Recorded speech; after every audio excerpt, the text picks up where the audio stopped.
Amis de Morpheus Etica, bonsoir et bienvenue dans cette nouvelle émission L'enfant, un business pas comme les autres.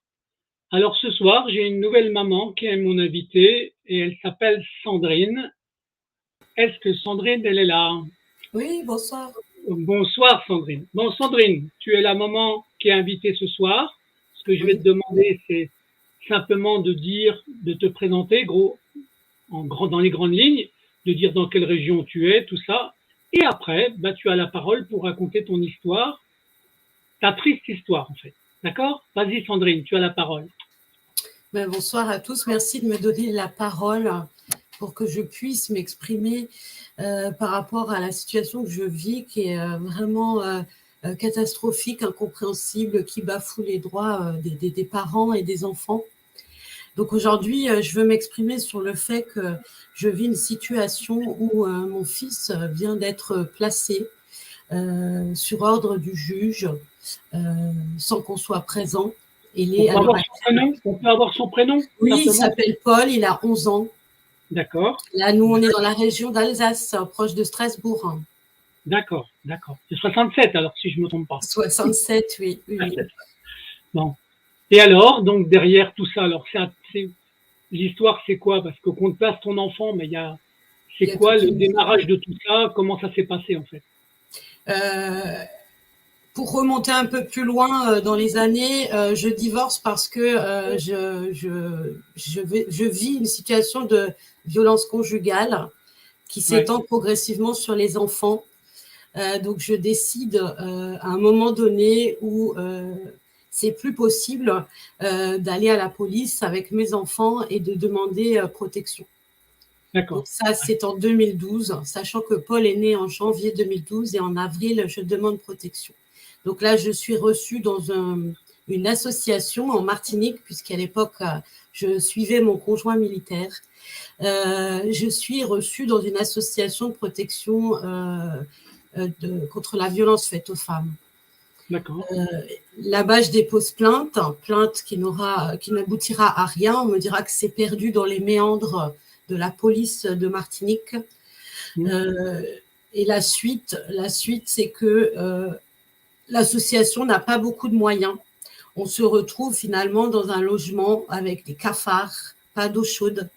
C'était une situation dégradante avec un nourrisson, avec une autre petite fille. J'ai 3 enfants de mon mariage. D'accord. On peut avoir les prénoms, on peut avoir les prénoms et les âges pour qu'on ait. Oui, alors Chloé qui a maintenant 24 ans. D'accord. Jade qui a maintenant 13 ans. Et Paul, 11 ans. D'accord. Et j'ai encore une petite fille, mais qui n'est pas de cette union-là. D'accord. Donc, au final, en septembre 2012, je décide de repartir chez mon mari, parce qu'il s'excuse, il promet de ne plus recommencer, et je décide de lui donner une chance. D'accord. Et en 2014, on revient en métropole, donc sur Strasbourg. Et là, ça recommence en fait. C'est de plus en plus présent, de plus en plus lourd à supporter. Et les enfants doivent être protégés aussi. Donc, je décide là de fermer la porte et non plus moi de partir, mais de rester et de plus lui ouvrir à lui la porte. D'accord. Alors, là, je peux te poser une petite question simplement pour l'orientation des gens.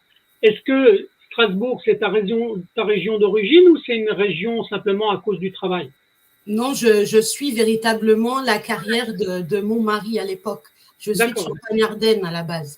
D'accord, d'accord. À côté, la région d'à côté. Ça reste le Grand Est, ouais. Voilà, c'est ça. Et donc, là, je vais demander le divorce en janvier 2014. L'avocate va me demander d'aller sur un divorce pour faute, qui ne sera pas du tout reconnu pour faute. Donc, je serai déboutée. On ne sera toujours pas divorcé. Il faut relancer une nouvelle procédure. Et puis, à la fin, pour faire court, je divorce. Finalement, le divorce est prononcé en 2017. Alors après, tu t'étais mariée depuis combien d'années alors? Donc, on s'est mariés en 2001. En 2000, d'accord, 2017, donc 17 ans de mariage en fait. Hein? Voilà. Et en 2017, de nouvelles violences apparaissent sur Paul, de la part de son père. Ah bon? Oui. Donc là, il déclare ses violences en partie à sa sœur, sa grande sœur, puis devant une psychologue qui me dit, si vous ne portez pas plainte, vous serez accusé de complicité. C'est tout à fait, c'est vrai, c'est vrai. Voilà. Donc là je dépose plainte. Enfin, je ne fais même pas un dépôt de plainte, je fais une main courante, mais comme l'enfant est mineur, la brigade des mineurs se saisit de l'affaire. D'accord, ok. Mais ça, c'est une bonne chose, c'est Voilà. le bon enchaînement, en fait. Tout à fait. Il semblerait, mais je ne peux pas, je n'ai pas les preuves, que le papa ait eu un rappel à la loi à ce moment-là, en 2017. D'accord, d'accord. S'en est suivi des représailles, puisque les enfants retournaient chez le papa, vu qu'il avait des droits de garde. Oui. Et puis ça continue, et là on voit clairement que Jade, sa sœur, présente des problématiques psychologiques à l'école. Donc je suis appelée par l'école et ça coïncide avec les départs le vendredi chez le papa ou les retours le lundi de chez le papa. D'accord. Oui. Donc, je fais suivre ma fille par une psychologue. L'école me demande si je veux un appui du RASED, hein, qui est le psychologue aussi de l'éducation nationale. Et là, je prends plus le parti d'aller voir une assistante sociale pour expliquer ce qui se passe. Pour qu'il y ait quelque chose qui se passe, une aide, qu'on comprenne la situation et surtout vue de l'extérieur par des professionnels. D'accord. Les enfants sont entendus, ils expriment ce qu'ils vivent. Pour autant, rien ne se passe. Et ça continue. En même temps de ça, chez le papa, il y a des violences conjugales avec sa nouvelle compagne également. Ah bon?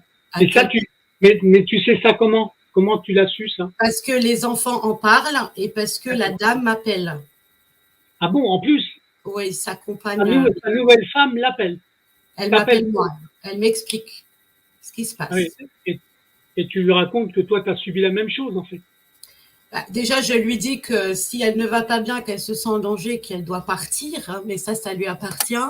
Que moi, de mon point de vue, je ne peux rien faire, mais que par contre, je ne tolérerai pas que mes enfants soient présents sur ces moments de violence et qu'il leur appartient à eux la responsabilité de se faire aider et de ne pas faire subir aux enfants toute cette violence, quoi. D'accord. Ouais, donc, c'est dingue.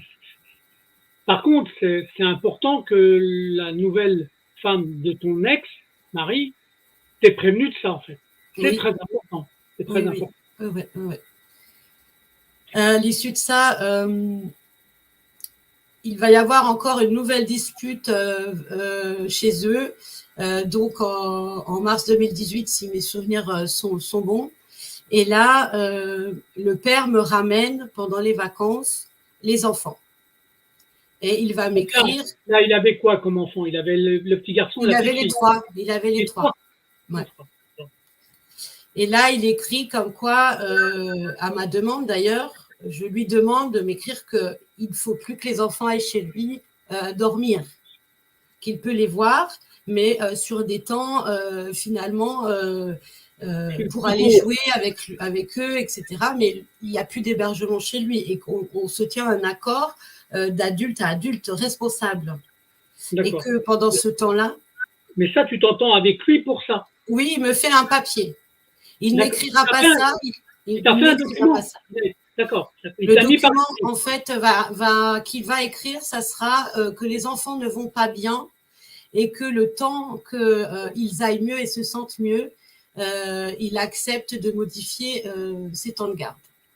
D'accord. Bon, c'est déjà un signe important. Ceci dit, le fait d'avoir demandé de l'aide aux services sociaux a fait son petit bonhomme de chemin. Et à un moment donné, le procureur se saisit de ça. Oui. Et alors que tout allait beaucoup mieux, dans le sens où les enfants n'allaient plus en hébergement chez le père, n'étaient plus en proie aux violences conjugales, etc., au dénigrement de la mère aussi, ça il faut le souligner.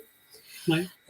Mais qu'ils expliquaient quand ils revenaient des visites avec papa qu'ils s'étaient bien amusés, que papa était présent, qu'il jouait avec eux. Et on voyait qu'ils avaient envie de le revoir, etc., etc. Là, on a donc le procureur qui demande au juge des enfants de prendre l'affaire en main. Et la juge va demander une AEMO. Ouais. L'AEMO commence avec une éducatrice qui vient de Suisse et qui m'explique qu'elle ne connaît pas les lois de France et qu'elle ne peut pas répondre à mon questionnement. Elle ne peut pas vraiment m'apporter ce que je lui demande. D'accord. Mais pourquoi elle a été nommée alors qu'elle ne connaît pas le métier, en fait? Eh bien, je ne sais pas, c'est comme ça. De toute façon, on n'en a pas le choix. On prend parce que c'était une AEMO judiciaire. D'accord. Donc, on ne peut pas arrêter quand c'est judiciaire. Et puis, à un moment donné, de nouveau, des violences réapparaissent. Donc, je les signale, le dénigrement de la maman, je le signale. Et je me fâche parce que, en parallèle de ça, j'explique que mon fils a des troubles, qu'il est suivi par des psychologues, qu'il a besoin de soins, etc. Et que moi, en parallèle de ça, j'ai besoin aussi d'aide par rapport à ce comportement que présente mon fils, en termes de guidance parentale, etc. Qu'on va à chaque fois, de toute façon, me refuser. Ah bon? Toujours. C'est toujours refusé. Mais il motive pourquoi? Il motive pas pourquoi c'est refusé? Un coup, c'est parce que l'âge de l'enfant ne rentre pas dans les critères des choses qui sont en place. Il y a toujours une excuse, soit financière, soit fonctionnelle. En fait, c'est comme ça. Hein, il y a pas le système, il est comme ça. Et après, il y a du coup changement. Non, on tombe dans la pandémie. Dans la pandémie. Ouais. J'allais oublier la fameuse pandémie. Donc là, la pandémie, moi, je suis infirmière, je travaille de nuit. Je me retrouve maman solo avec des enfants à la maison le jour. Oui. Ah oui. Avec possibilité pour les soignants de garde dans les écoles en priorité. Sauf que mon fils, il a un comportement TDAH, hyperactif, TOP, c'est-à-dire trouble oppositionnel et provocateur. Et j'apprendrai plus tard aussi que ça s'appelle aussi comportement tyrannique, qui n'est pas un diagnostic. Donc, c'est compliqué quand on n'est pas formé avec des enfants comme ça de les gérer. Oui. Et je l'ai vécu, hein, il est allé dans les centres aérés, tout ça. À chaque fois, j'étais appelée. Donc, finalement, je passais plus de temps à aller rechercher mon enfant qu'à pouvoir me reposer. Des fois, j'avais jusqu'à 14 appels en absence. Ah, carrément. Ouais. Donc, je me retrouve finalement à gérer jour et nuit et ma situation professionnelle et ma situation familiale. Ouais.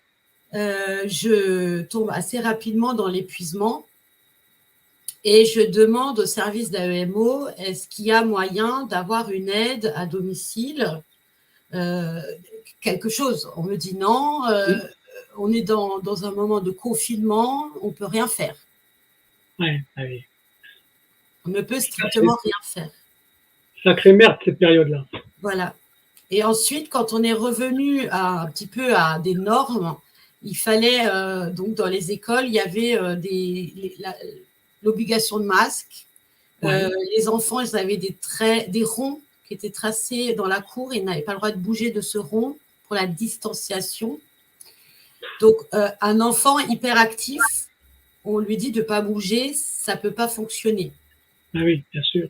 Donc, régulièrement, j'étais appelée, voire même plusieurs fois par jour, parce que Paul ne respectait pas les règles de distanciation, le lavage des mains à gogo et le masque surtout, parce qu'il avait des maux de tête avec le masque. Ouais, bah oui. Donc, on me demande de ne plus scolariser mon enfant, on me dit de le garder à la maison. On te met par écrit, ça? Ou c'est quoi? Non, c'est verbal. Ils me disent verbalement. Ah, il vaut mieux avoir des écrits. Hein. Parce qu'ils me disent, il met en péril la sécurité sanitaire. C'était du grand n'importe quoi. Ça. Alors, je sais bien que ça s'est pratiqué à ce moment-là. C'était n'importe quoi, franchement. En tout état de cause, il y a eu un nouvel épisode de violence sur Paul de la part de son père, que j'ai signalé à cette nouvelle éducatrice, Madame Sabine Eyermann de l'ARCEA, Oswald. Et je lui dis, je vous préviens avant d'aller déposer plainte. Elle me dit, n'en faites rien, nous allons nous rencontrer. Toi, tu voulais déposer plainte à quel sujet? Sur la violence faite à mon fils par son père. Voilà, c'est ça. Je voulais que tu le précises. Okay. Oui. Donc là, j'explique à cette éducatrice AEMO assermentée judiciaire qui me dit ne portez pas plainte, ça sera délétère pour vos enfants. Oui, mais ça, c'est pas juste ce qu'elle dit là. C'est faux. Je suis assermentée judiciaire, elle continue et elle me dit je vais lui faire un rappel à la loi. J'apprendrai par la brigade des mineurs qu'elle n'a pas le droit de le faire, qu'elle m'a menti. Oui, c'est ça. Elle a couvert sa profession, en fait. Mais c'est ça, elle a fait ce qu'on appelle un abus de droit. Donc du coup, toi, tu n'as pas déposé plainte, alors? Et non, je lui ai fait confiance, moi, parce qu'elle m'a dit, elle est en relation directe avec la juge des enfants, la juge Rotut à Strasbourg. Il faut toujours rester sur les idées que tu as à la base. Parce que eux, ils arrivent et ils perturbent systématiquement le système, en fait. D'accord? C'était important que tu déposes plainte. C'était très important. Et tu vois, elle a fait exprès de t'empêcher de déposer plainte. Est-ce qu'il est trop tard? Il n'est jamais trop tard. Sauf que là, moi, je te le dis, parce qu'on enregistre, ça sera publié. Les gens le sauront. Tu rappelles le nom de cette femme? Madame Sabine Eyermann de l'ARCEA Oswald. D'accord. Donc, et c'est elle qui t'a empêché de déposer plainte. Elle m'a dit de ne pas le faire parce que ça serait délétère pour mes enfants. Et moi, j'aime mes enfants, je ne veux pas leur faire de mal. Donc, je l'ai cru. Alors que la plainte, elle avait le but de les protéger. C'est ça qui est incroyable. Elle m'a dit, on ne dérange pas le juge des enfants. Moi, je suis en lien direct. Je vais le faire. Je vais la mettre au courant. Elle ne l'a pas fait. Je suis sûr qu'elle ne l'a pas fait. Elle ne l'a pas fait. Voilà. Donc, la juge des enfants n'était pas au courant. Je l'ai su après lors d'une audience. D'accord. Ben, moi, ça ne m'étonne même pas. Je sais comment ils pratiquent, en fait. Mais c'est abusif. Hein. C'est abusif ce qu'elle a fait. Maintenant, je m'en rends compte, oui. Et donc, puis, à la suite, alors comment ça s'enchaîne après, alors, du coup? Ça s'enchaîne qu'elle demande, parce que dans l'entretien, dans l'explication de ce qui s'est passé, parce que moi, je n'étais pas présente au moment des faits, donc c'est les enfants qui expliquent ce qu'ils ont vécu pour Paul et ce que Jade a vu, a observé. En plus, Jade, comme tous les pré-ados, ils ont leur téléphone. On n'arrête pas de leur dire il n'y a pas de preuve, il n'y a pas de preuve. Donc, qu'est-ce que fait Jade, sa grande sœur? Elle est choquée. Elle prend des photos de son frère sur lequel on voit vraiment la main rouge écarlate sur le visage et le bras qui est encerclé. On voit très bien le rouge qui est sur le bras. Et ça, Jade, elle a fait des photos. Elle a fait des photos. Ben, et donc, naïvement, elle est intelligente. Elle a compris que ça servait de preuve. Mais ce qui se passe, c'est qu'on en parle à cette éducatrice. Et là, l'éducatrice demande à voir Jade seule en entretien. Et Jade redira plus tard, parce qu'elle a été extrêmement choquée de ce rendez-vous. D'ailleurs, ça a été le jour et la nuit. Ma fille n'était plus du tout pareille après. Elle a été extrêmement choquée parce qu'il s'avérerait que lors de cet entretien, l'éducatrice lui a ordonné devant elle d'enlever les photos. Comment elle a osé faire ça? Enlever les preuves. Mais comment elle a osé faire ça? Franchement, j'espère que tu as déposé plainte contre elle. Pas encore. Mais il faut le faire. Elle a fait enlever des preuves. Substitution de preuves. Oui. Ah non, mais là, il ne faut pas laisser faire ça. C'est le même nom que tout à l'heure? C'est la même personne? Oui, Sabine Eyermann, éducatrice spécialisée, assermentée judiciaire. Mais franchement, elle est dans le judiciaire. Elle est assermentée judiciaire. Et elle détourne des preuves.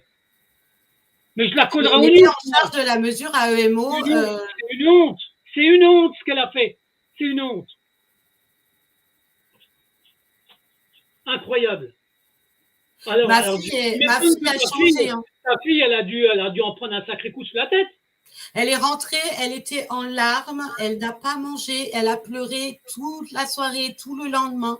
Elle était blanche, elle était dans un état incroyable. Depuis, je Ça veut n'ai dire plus qu'elle lui a fait retrouvé du cet mal. enfant. Elle lui a fait du mal. Elle lui a fait du mal. D'accord? Et c'est Et pas en son plus, rôle. elle lui a dit, tu ne signales plus aucune violence, quelle qu'elle soit. Putain, mais comment on peut avoir une personne qui fait des choses pareilles? J'espère qu'elle va prendre un PV dans la gueule. Hein. Franchement, j'espère que cette vidéo-là, le juge des enfants, le procureur, il va l'entendre. Parce que si elle n'entend pas, moi, je vais l'envoyer. J'espère Une qu'elle honte. va entendre. C'est une honte ce qu'elle a fait. C'est une honte. T'as bien fait de venir témoigner, Sandrine. T'as bien fait. Parce que cette vidéo-là, on va l'envoyer au juge et on va l'envoyer au procureur. Mais je lui ai dit au juge, hein, elle ne me croit pas. Hein. Elle te croit Elle pas. ne me croit pas. D'accord, elle te croit pas. Et de toute façon, eh ben, j'espère qu'elle va m'attaquer, moi, ta bonne femme, là. D'accord? Si je te fais parler, elle peut m'attaquer parce que je t'ai fait parler. Mais si ce que tu dis, et si jamais demain ta fille, elle vient témoigner, dire ce qu'on lui a fait, moi je l'écoute et je lui donne la parole à ta fille.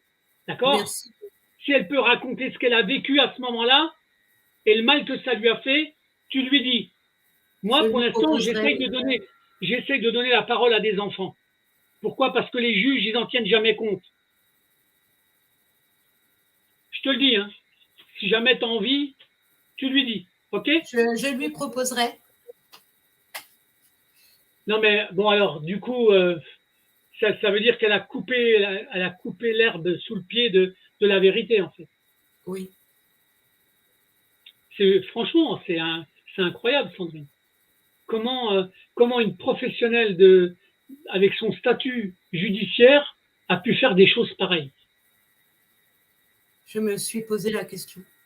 Est-ce que c'est une copine à ton ex-mari? Je ne sais pas. Ça peut être que ça. Ça ne peut être que ça. Je ne sais pas. Ben moi, je le dis. Parce que je vois pas le lien qu'il peut y avoir autre que celui-là. D'accord? Il ne peut y avoir qu'un lien d'amitié avec eux.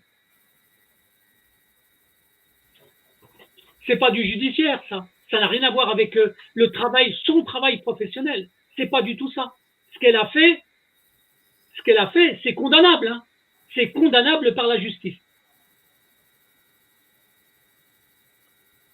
Continue ton histoire. Excuse-moi, ça m'a agacé parce que franchement, ce genre de situation, c'est incroyable. C'est incroyable. Donc, sur ces faits de violence, le week-end qui a suivi, mon fils devait, le week-end de garde suivant pour le père, mon fils Paul devait y aller. Sauf que lui, il avait peur des représailles, vu qu'il avait parlé. Bah oui. Et que ça avait déjà fait ça en 2017. Et les autres donc fois. Là, on est en quelle année? En 2018? Là, on est en 2021. Quand ça se passe, là? Quand ça se passe. Ouais. D'accord, d'accord. Donc, mon fils ne veut pas, sur le week-end où il doit retourner chez son père, y aller parce qu'il a très peur. Ah oui. Et donc, au moment de partir, il va se mettre tout au-dessus, là, on est dans une maison, hein, au rez-de-chaussée, premier étage, et il y a les toits. Il va se mettre au premier étage et il va passer par-dessus la fenêtre et se retrouver derrière, ici, derrière, sous la terrasse, sur un rebord minuscule. Je suis extrêmement paniquée. Il me dit, je n'irai pas chez papa, je préfère plutôt me tuer. C'est complètement fou. Et là, Christophe, l'éducatrice AEMO arrive. Elle arrive. Elle voit la situation, les mains dans les poches, le sac sur le dos. Et elle est morte de rire. Elle rigole de la situation. Elle rigole de la situation. Je suis paniquée. Je suis en larmes. Je supplie mon fils de ne pas bouger. Mais il y a quand même un risque de chute énorme. Et elle ne fait rien. Elle n'appelle pas les secours. heureusement, mon ex-compagnon, le papa de ma petite dernière, arrive pour venir chercher sa fille, parce que c'est le même week-end des papas.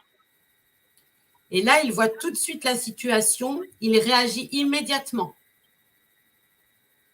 Il va voir Paul en haut et il essaye de le ramener dans la chambre. D'accord. Ben, il a bien fait. Franchement, il a bien fait. Entre-temps de ça, je suis vidée. Et là, elle me dit, vous êtes cinglés, vous rendez vos enfants malades, vous avez deux choix. Soit vous donnez les enfants au père, chez qui il n'y a aucune violence, soit je vous promets que vous n'aurez aucune aide et j'y veillerai. Elle a osé dire ça? Redonne son nom à cette femme-là. Sabine Eyerman. Eh ben, j'espère qu'elle va en prendre plein la gueule, en fait. Je te le dis. Parce que c'est honteux. Quand je te dis qu'il y a quelque chose avec ton ex, c'est sûr et certain. Il ne peut rien avoir d'autre. Elle pourrait jamais avoir ce comportement-là autrement.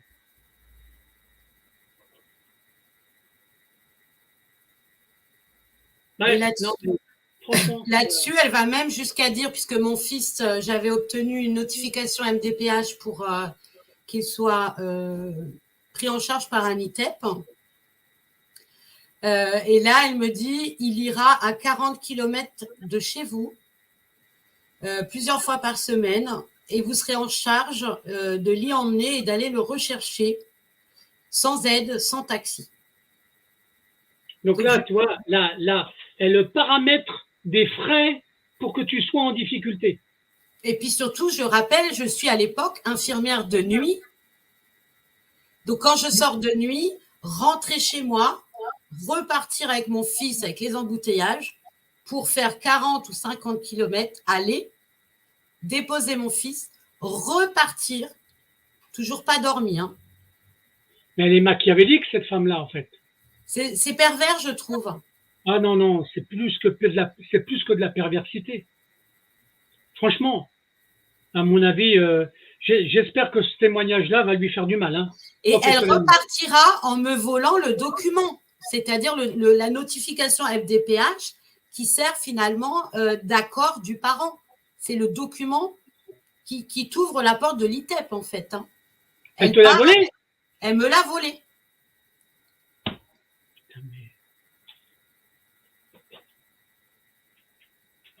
Donc là, j'étais exténuée, vidée. Ben, tu vois, je vais te dire un truc, hein, c'est pas compliqué. Hein. Je vais être franc avec toi. Si j'avais sa photo, je la mettrais au bout de la vidéo pour que tout le monde connaisse son visage, en fait. Pour montrer ce qu'elle est capable de faire, cette femme-là. Ben, peut-être tu la trouves sur le réseau public. Hein. Tu m'enverras par email son nom, l'orthographe de son nom et de son prénom, d'accord? Et je te promets que je la mettrai en ligne, en fait. Franchement, mais attends, c'est incroyable. Incroyable. Mais à ce moment-là, je n'ai pas le recul que j'ai actuellement. Je me remets hyper en question, je m'accuse, je m'auto-accuse, je suis épuisée, acculée. Moi, Sandrine, quand tu parles comme ça, je fais des comparatifs avec toutes les autres mamans avec qui j'ai déjà les témoignages. Je fais des comparaisons. Je vois bien le cheminement. Il y a des choses que je déduis d'office parce que ce qui s'est fait, c'est illégal. C'est abusif. Et moi, il y a des choses, bien sûr, je fais une déduction de relation entre ton ex et cette femme-là parce que je vois pas d'autres raisons. J'en vois pas. Excuse-moi, je continue, Sandrine, continue. Et à ce moment-là, je décide de me remettre en question, de dire, ben voilà, oui, tu es incapable, oui, tu sais plus faire, oui, tu es fatigué. Et non, tu peux pas, continuer comme ça. Donc, donne le relais au papa. Et elle m'a assuré qu'il n'y avait aucune violence chez le père. Aucune. C'est écrit dans un de ses rapports. En gros et en gras. Aucune violence.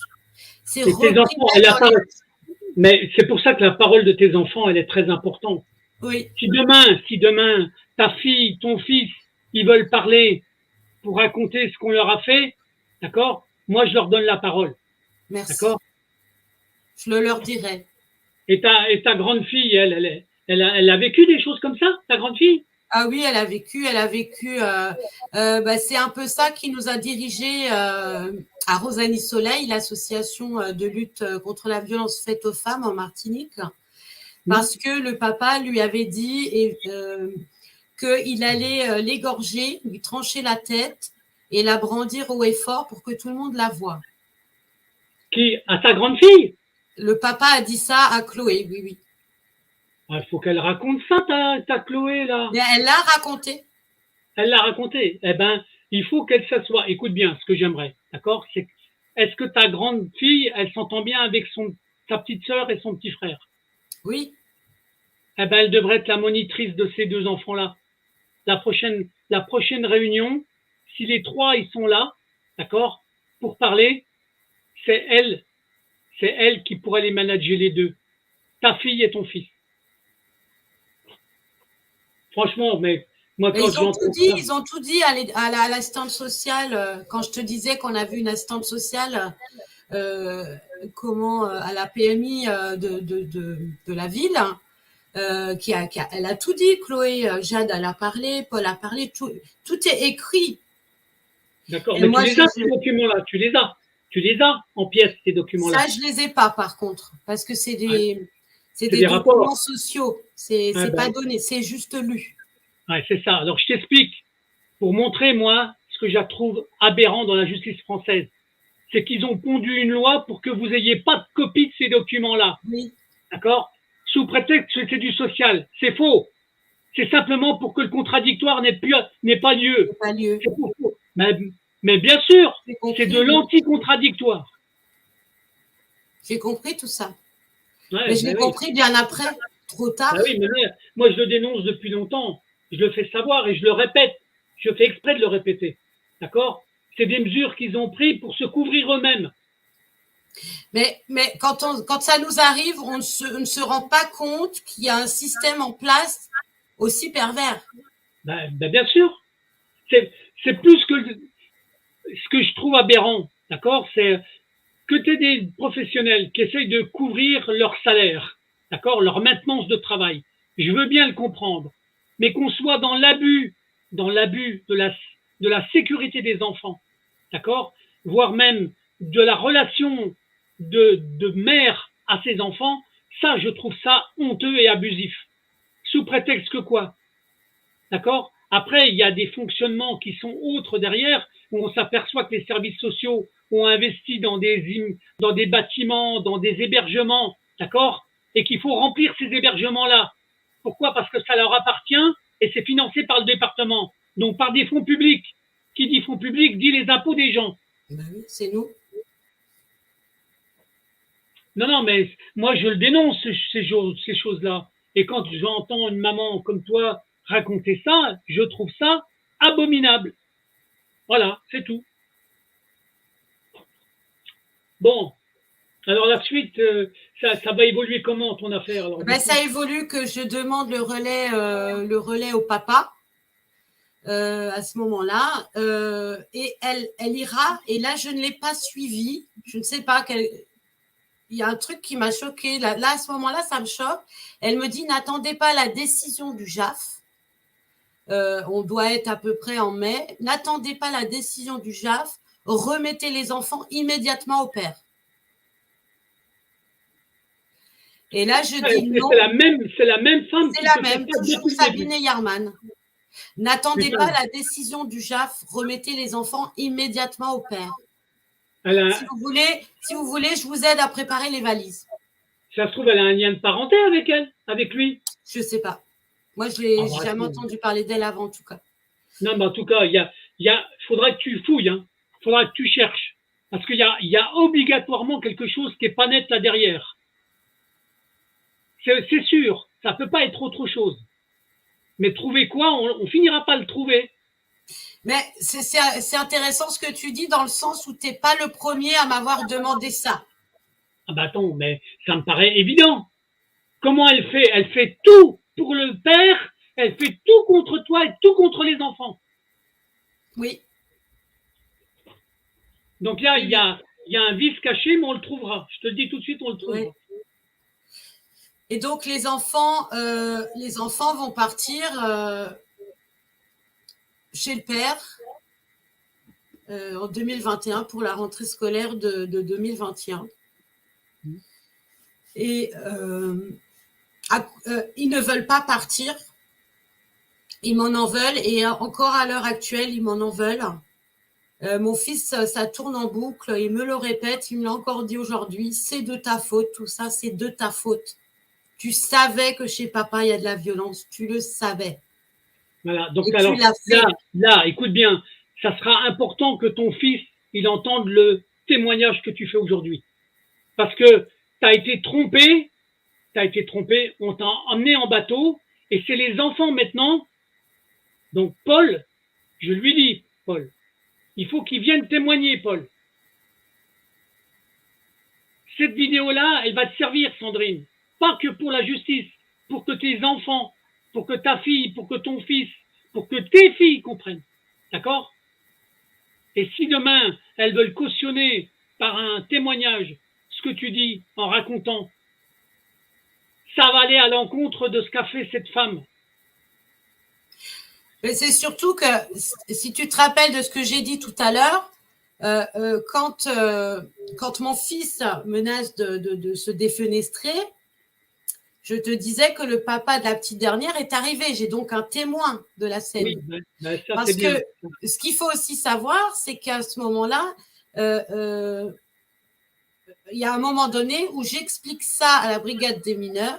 Donc là, ça va être en avril 2022. Je relate ces faits-là à la brigade des mineurs.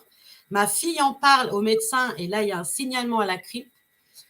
Et elle va dire en audition à la brigade des mineurs, Sabine Yarman va dire l'enfant était sur une maisonnette en bois. Non. Ouais. En fait, elle va continuer à mentir. Putain, mais ça, c'est bien, cette vidéo-là. J'espère que ça va lui faire du mal. Franchement.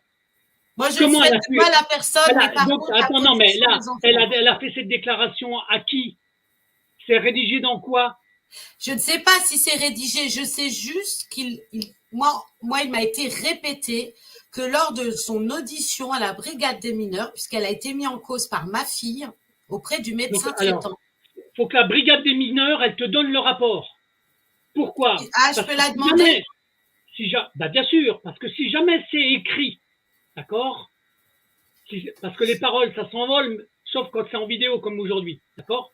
Mais tu demandes le rapport, d'accord? Et si jamais elle a écrit ça, d'accord? Il faudra déposer plainte contre elle. Ça sera une pièce d'appui. Mais attends, mais franchement, et alors, du coup, le rapport, est-ce que le papa de ton dernier enfant, là, est-ce que lui, il a témoigné? Est-ce qu'on lui a fait parler? Oui, il a fait un écrit, mais on m'a dit que c'était pas recevable. Et pourquoi on t'a dit que c'était pas recevable? Parce qu'il n'a pas utilisé le document numéro, je sais pas quoi, CERFA, je sais pas quoi. Il a fait son papier libre, avec sa pièce d'identité et tout. Alors, c'est pas grave, écoute bien, c'est pas grave. À partir du moment où il l'avait déposé, c'est pas recevable, il reprend, d'accord? Il prend le bon CERFA, il répète ce qu'il a écrit, et puis il agrafe l'ancien document pour le dater. Il a reçu un document comme quoi c'est pas recevable, c'est ça? Non, c'est l'avocate qui a dit ça. L'avocate de qui? La mienne. Elle a dit à l'audience, devant la juge des enfants. Elle a dit que c'était pas recevable. Oui. Elle était là pour te défendre, l'avocate? Ben, je me suis demandé parce qu'en fait, je me suis aperçue aussi qu'elle elle avait copiné. Enfin, c'était bizarre parce qu'on avait l'impression. Mais franchement, écoute, Sandrine, c'est pas compliqué.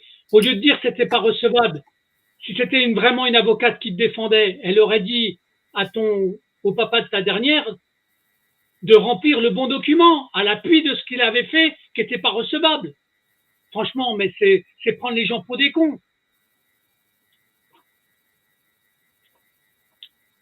Je suis virulent, moi, hein, je te dis, ça m'insupporte ce genre d'attitude. Parce que voilà comment la justice en France, elle va de travers à cause de ce genre d'attitude. Puis après, on se dit, ah bah, les juges, ils comprennent pas. Tu m'étonnes avec la turpitude de ces gens-là. Il est temps de mettre de l'ordre, hein, franchement, dans la justice française, parce que là, si des professionnels font ça, font du mal, c'est insupportable. Ce qui est assez incroyable, c'est que je peux porter plainte, ça n'aboutit jamais. Mes enfants ont porté plainte, ça n'aboutit jamais. Alors justement, ne t'inquiète pas, si jamais tes enfants ils ont des plaintes, s'ils veulent parler, il faut faire. Moi, les témoignages, ça fout la merde, hein, je te le dis tout de suite. Hein. Quand je te dis ça fout la merde, ça fout la merde. Moi, je donne la parole aux gens. Pourquoi? Parce qu'il y a des vérités qu'il faut que les gens comprennent. Et quand tu seras sûrement appelé par d'autres mamans, tu verras, ou voir, il y a des services juridiques qui regardent mes vidéos. D'accord? Si jamais tu as besoin d'un coup de main, tu verras qu'il y en a un qui me dira, ou une, parce que j'ai plusieurs services juridiques qui sont avec moi. Donc, on verra comment les choses, elles peuvent évoluer. Mais ce qui est important, c'est que à chaque fois que tu as pris un mensonge ou quelque chose qui était un trafic d'influence, si tu as des pièces écrites, oui. ça sera très important. J'ai des rapports en long, en large et en travers. Il y a quasiment que des mensonges. Hein. Bon, ben voilà. À charge contre moi. Hein. D'accord, mais ça, c'est. Voilà, ben ça m'étonne pas. Donc, mais ça, il faudra qu'on les utilise. Ça sera les preuves du mal qu'on t'a fait, en fait. Et puis là, arrive l'obligation vaccinale des soignants. Ah. Donc, je refuse cette injection. Oui, tu as le droit. Et donc, c'est à quel moment, ça? C'est à quel moment, alors? C'est en 2021? Oui, c'est 2021, au 15 septembre. Mais moi, je pars déjà avant parce que je refuse aussi les tests PCR tous les jours. D'accord. Donc, du coup, tu vas être suspendu, alors, si je comprends bien? Oui, alors, c'est pas tout à fait la suspension puisque moi, j'avais fait un droit de retrait. Mais du coup, je ne me présente plus à mon travail. Et là, mon employeur, pour faire une aparté, mon employeur m'a licencié en cochant la case démission. Ouais, là, c'est abusif. Ton employeur, il a fait quelque chose de pas sympa. C'était pour t'empêcher d'avoir des indemnités, en fait. Oui, je n'ai pas eu le droit aux indemnités. Et ça, c'était ton employeur de l'hôpital? Oui. C'était le chef du personnel? C'est la direction qui a pris les décisions. Hein. D'accord. Ben, j'espère qu'ils vont pouvoir se rattraper. D'accord? Parce qu'ils doivent des indemnités, en fait. Hein. C'est du faux en écriture, ce qu'ils ont fait. Parce que moi, j'ai pas démissionné. Hein. Ah, bien sûr, mais je vois bien. Tu vois, là, pour l'instant, de toute façon, il y a eu, avec les vaccinations dans le monde médical, il y a des retournements de situation qui sont en train de se passer entre les gens qu'on a suspendus, qu'on n'a pas payés, d'accord? Tu as des tribunaux qui ordonnent les hôpitaux de payer du personnel. Hein. Ça commence à arriver. Hein. Parce qu'il y a eu des abus de droit, des abus. J'espère que un jour, tu auras un rappel à l'ordre de l'hôpital et qui sauront indemniser les gens qu'on a suspendus abusivement ou qu'on a fait démissionner alors qu'ils démissionnaient pas, en fait. Hein? Voilà. C'est tout ce que je souhaite. Bon, alors du coup, là, tu te retrouves en difficulté parce que tu n'as plus de salaire. J'ai plus de salaire. Et tu n'as pas de compensation de salaire. Rien du tout. Tous les suspendus, ça a été une vraie galère. Hein. Ça a été une vraie galère en France. Oui. Pour plein de gens. Hein. Est-ce que tu as trouvé de la solidarité autour de toi à ces moments-là? Il y avait les associations pour les soignants suspendus, les restos du cœur. Donc j'allais chercher à manger au resto du cœur. Ma famille m'a tourné le dos. Ta famille? Oui, mes amis aussi. Ma famille, un membre de ma famille aurait dit à ma mère, elle a qu'à se faire vacciner, elle aura plus de problème. Ouais, mais t'es infirmière, t'as le droit de savoir, toi. Et lui, il est infirmier pour avoir dit ça? Non. Bon, voilà. J'espère que s'il s'est fait vacciner, il n'allait pas tomber malade, en fait. Je ne sais pas, je n'ai plus de nouvelles de personne, en fait. C'est triste, hein, c'est triste. ça a détruit le lien familial, hein, le vaccin. Oui, oui. Entre ceux qui ne voulaient pas se vacciner, ben moi, personnellement, je fais exactement comme toi. Hein. J'ai eu aucun test, aucun vaccin. Et je suis en pleine forme. Hein. Je te dis tout de Oui, suite. moi aussi. Hein? Et là, dans un rapport de Sabine Eyermann, l'éducatrice, elle marquera que j'ai décidé d'arrêter mon emploi. Ouais. Et que je ne veux pas me faire vacciner. Elle le note. Non, mais ça que elle aurait pu changer la formulation en fait. C'est parce que tu as refusé d'être vacciné qu'on t'a suspendu. C'est ça qu'elle aurait dû dire. On m'a privé de mon droit au travail, oui. Ouais. Mais bon, t'inquiète pas, il y a plein de jugements qui sont en cours en ce moment avec cette affaire-là sur les abus de suspension. On verra. Moi, j'espère simplement qu'il y a des gens qui feront attention en écoutant ça. Parce que là, c'est un paramètre complémentaire à tes difficultés, d'accord? C'est quelque chose de spécial. Oui, c'est en plus. C'est en plus parce que là-dessus, comme on ne peut plus payer les factures, on se retrouve avec des huissiers. Ma voiture a été saisie. Mon compte bancaire a été, parce qu'il y avait 800 € de découvert. À force, évidemment, il y a des prélèvements. Par chance, moi, j'avais que la voiture en crédit. Je ne vivais pas avec d'autres crédits. Et du coup, au bout d'un moment, j'ai 800 € sur mon compte à découvert. J'avais prévenu ma conseillère et lui demandé quelle possibilité elle pouvait me permettre d'avoir pour essayer de tenir le coup, parce que j'étais loin d'imaginer que ça durerait aussi longtemps là. Bien sûr. Non, mais ça a fait des dégâts énormes.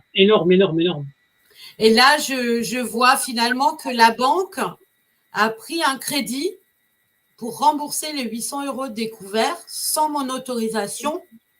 Et après, elle a fermé mon compte. Et après, elle m'a envoyé l'huissier pour non-paiement de ce crédit. Elle a fait ça, la banque? La banque postale, oui, a fait ça. Elle a financé le découvert? Oui. Sans signature, sans rien de ma part. Et après, ils ont fermé le compte. Et après, ils m'ont envoyé les huissiers pour non-paiement d'un crédit. Mais le crédit, tu l'avais pas signé? Que j'ai pas demandé, que j'ai pas signé. Putain. C'est là qu'on s'aperçoit de l'abus de droit. C'est ça qui est dingue. Hein. Franchement, tu les cumules en ce moment-là. C'est ça. Du coup, je ne pouvais plus aller chercher mes enfants parce que le papa habite du côté de Haguenau, là-bas. Donc, ça fait 60 km aller.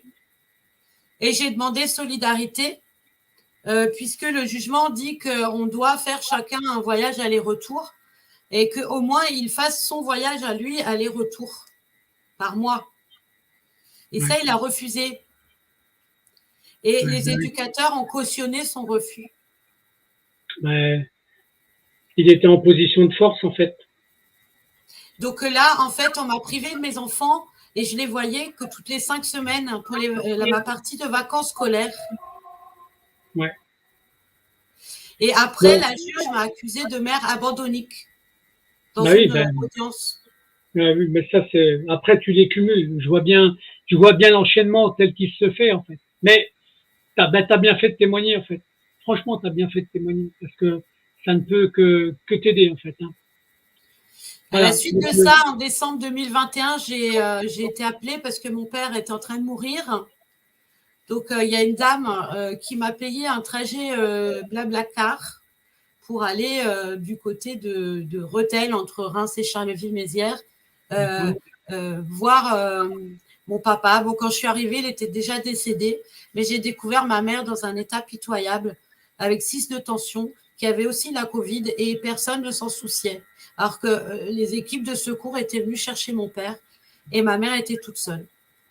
Elle était dans un état catastrophique. Donc, je me suis fait aider avec une ONG qui s'appelle la plateforme Soigner Heureux de l'Alliance Humaine 2020, d'Antoine, pour ceux qui connaissent. Et entre mes compétences professionnelles et celles de la médecin, que je remercie encore, on a réussi à sauver ma maman. Et je l'ai veillée jour et nuit avec prise de paramètres. Enfin, c'était vraiment comme à l'hôpital. Il fallait vraiment l'aider parce qu'elle est diabétique, elle est cardiaque. C'est ton rôle d'infirmière qui avait repris le dessus, en fait. Hein. Voilà. Mais en parallèle de ça, l'éducateur qui avait pris le flambeau, puisque quand mes enfants sont allés chez le papa, vu que c'était pas la même circonscription, l'éducatrice Sabine Ayerman n'allait plus là-bas. Enfin, n'allait pas là-bas, ça n'était pas son quartier. Ce n'était pas à elle d'y aller. Donc, un nouvel éducateur, mais de la même association, a été missionné sur le dossier, comme ils disent. Et il s'agit de M. Dingler-Rémy. M. Dingler-Rémy, quand je suis au chevet de ma mère, alors que mon père va être enterré, m'appelle et m'appelle et m'appelle et m'appelle. Je ne peux même pas, et depuis, je n'ai toujours pas pleuré mon père. Tellement ma tête est prise avec tout ça. Ouais. C'est triste, hein. Franchement, c'est très triste. Il n'y avait même pas une once d'humanité. Il m'a présenté les condoléances, certes, mais aucune empathie. C'est toujours, quand est-ce que vous revenez? Vous abandonnez vos enfants? Oui, non, mais c'est... Et lui a continué le relais de sa collègue, Sabine Ayerman. Il a continué dans le même... c'est là que je me pose la question. Ok, si l'hypothèse que tu évoquais tout à l'heure, que cette dame aurait pu avoir une relation quelconque avec mon ex-mari, mais alors lui, il a quoi comme relation? Non, mais lui, il était aux ordres d'elle. C'est pas pareil. D'accord? Il y a un intérêt derrière. Il y a un intérêt. D'accord? Tu peux pas avoir une attitude comme ça s'il n'y a pas un intérêt. Alors l'intérêt, est-ce que c'est uniquement de l'amitié? Je sais pas. Voilà. En tout cas, moi, c'est sûr qu'il y a quelque chose qui colle pas, qui tourne pas rond. Alors que l'autre, après, qui prend sa place, fasse exactement la même attitude parce qu'il a reçu des ordres, ça m'étonne pas du tout. Alors là, le comble, c'est que Monsieur Dingler-Rémy, éducateur à EMO pour l'ARCEA, assermenté judiciaire, est en arrêt maladie pour une opération chirurgicale du genou. Et là, il nous prévient, les parents, en disant, voilà, je vais être remplacé par Sabine Ayerman. Le retour.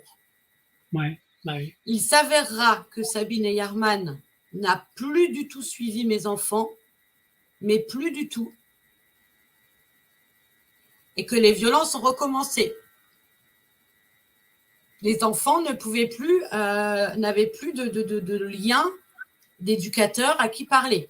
Mais de toute façon, elle leur disait de se taire. Donc, de toute manière, je pense que voilà, la boucle est bouclée.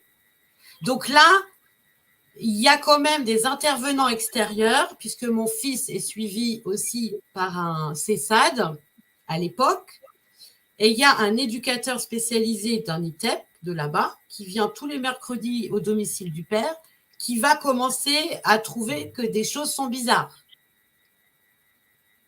Et là, il va se mettre en relation avec l'ITEP des Mouettes, où est mon fils les lundis et mardis. Et ils vont s'accorder de dire, effectivement, l'enfant présente un discours particulier, etc. Et là, ils ont des doutes. Donc, ils essayent d'appeler cette éducatrice à EMO. La secrétaire ira jusqu'à leur répondre et il n'y a plus de suivi des enfants. Ouais, c'est dingue. Et donc, et l'assistante sociale de l'ITEP et l'éducateur demandent à ce que cette éducatrice les rappelle. Elle ne rappelle jamais. Jusqu'à un moment où ils décident d'envoyer un mail. Et là, mail égale écrit égale preuve. Ouais. Donc, qu'est-ce qu'elle fait le 9 avril 2022, elle va avec son véhicule personnel chercher mes enfants chez le père. Et il sera écrit dans les rapports qu'elle avait un rendez-vous organisé, un entretien prévu. alors qu'elle ne les voyait plus du tout, mais ça sera écrit comme ça. Et elle va me les ramener à mon domicile sans me prévenir, dans son véhicule personnel. Comment je le sais? Parce qu'elle a matraqué dans la tête des enfants tout le long du trajet, pendant presque 1 heure. C'est mon véhicule professionnel. Et les enfants ont trouvé ça bizarre. Pourquoi? Elle nous a dit, ils l'ont dit tout de suite en arrivant, on ne comprend pas, Sabine, elle a fait que nous répéter en boucle, c'est mon véhicule professionnel. Ouais. Donc, le samedi, elle ne travaille pas. Visiblement, elle a vu que là, c'était plus possible, qu'il y avait des personnes du social aussi qui étaient inquiets et qu'elle n'a pas fait son job et que là, ça sentait peut-être mauvais pour elle aussi, quoi. Ça va sûrement se retourner contre elle. Bon, écoute, Sandrine, comment tu finalises? Parce que là, on arrive quand même presque au bout de l'heure, là, quand même, mine de rien. Oui, ça va vite. Ah bah oui. Je te donnerai peut-être la parole une autre fois, parce que peut-être que dans le suivi de cette affaire-là, j'espère un jour que ça va rentrer dans l'ordre. Là, pour la finalité, tu aurais quoi à dire, en fait, par rapport à ce témoignage? J'ai quoi à dire C'est très précieux, ce témoignage d'aujourd'hui, là. Très, très précieux. Hein? Oui, et c'est vrai qu'il n'est pas terminé, puisque au moins mon but aujourd'hui, c'est que là, mon fils est hospitalisé, pour une raison de santé, sauf que l'hôpital s'est octroyé le droit de faire un nouveau signalement sur l'état de mon fils qui est déjà existant depuis 2017 et que pour lequel on ne m'aide pas. Donc, j'ai demandé à ce que mon fils reçoive des soins et finalement, tout est organisé pour que mon fils maintenant soit en placement. Donc là, il va sortir de l'hôpital, ils vont le mettre un petit peu en colonie de vacances. Et moi, je ne peux plus le voir à part sur des périodes médiatisées. Donc, mon appel au secours, il est là. Pourquoi on me place mon enfant maintenant sur une problématique évoquée qui existe depuis 2017 et pour lequel on m'a dit vous n'aurez aucune aide? Voilà, c'est un message qui est précis. C'est un message qui est précis. D'accord? Donc, qu'est-ce que je fais? Eh ben, on va poser la question aux services sociaux. On va leur demander, on leur verra la vidéo. D'accord? Parce que là, il y a une entente entre les services médicaux et les services sociaux. Ah ben, clairement. Voilà. Donc, c'est une complicité, en fait. C'est une complicité avérée. Mon fils était en colère que je le mette à l'hôpital. La première visite, il était en colère, il me le dit. Il s'énerve, mais on le sait qu'il s'énerve. C'est son tempérament, c'est son trouble. Il n'y a rien eu de plus que d'habitude. Ouais, bah oui. Bon, en tout cas, j'espère que ton témoignage va te servir, d'accord? Puis on le fera circuler. Bon, ça sera, je t'enverrai les liens parce que tu verras, ça sera sur YouTube, ça sera sur VK, ça sera sur Chrome Bunker et ça va partir sur les services sociaux. Mais après, toi, ce qu'il faut que tu fasses, comme tu as le lien, t'en prends un, tu prends celui de YouTube par exemple, et si tu as envie de le faire suivre à ta famille, tu le fais suivre, hein. Surtout, n'hésite pas, hein. D'accord? Hein? Oui. Mais je te rappelle, avant de lancer le générique de fin, en te remerciant pour ce témoignage qui est très important pour moi, je te rappelle que si tes enfants ont envie de prendre la parole avec moi, j'ai aucun souci. Je vais leur dire. Et si ça peut t'aider, je veux qu'ils t'écoutent dans cette émission-là. D'accord? Tu leur dis, c'est très important. D'accord, Sandrine? Là, je demande quand même de l'aide parce que je n'ai plus confiance aux avocats et j'ai 15 jours là pour faire appel de cette décision. Donc, si quelqu'un peut m'aider. Alors, je t'enverrai un contact. D'accord? Donc, dès demain, on est quoi? On est dimanche aujourd'hui. On est dimanche, ouais. Eh ben, demain lundi, j'appellerai quelqu'un et j'essaie de t'avoir un contact, d'accord? Pour te soutenir dans ta démarche d'appel, en fait. D'accord? Merci. Ok? Hein? Merci. Sandrine, c'est moi qui te remercie, hein, pour ce témoignage. Tu as un message pour tes enfants, un dernier message, un dernier mot? Je leur fais des gros bisous, je les adore vers l'infini et au-delà. Voilà, c'est le message de fin et je te dis à très bientôt, quitte à se redonner un autre rendez-vous. D'accord, oui. Sandrine? Merci pour ton témoignage et je te dis à très bientôt. Merci.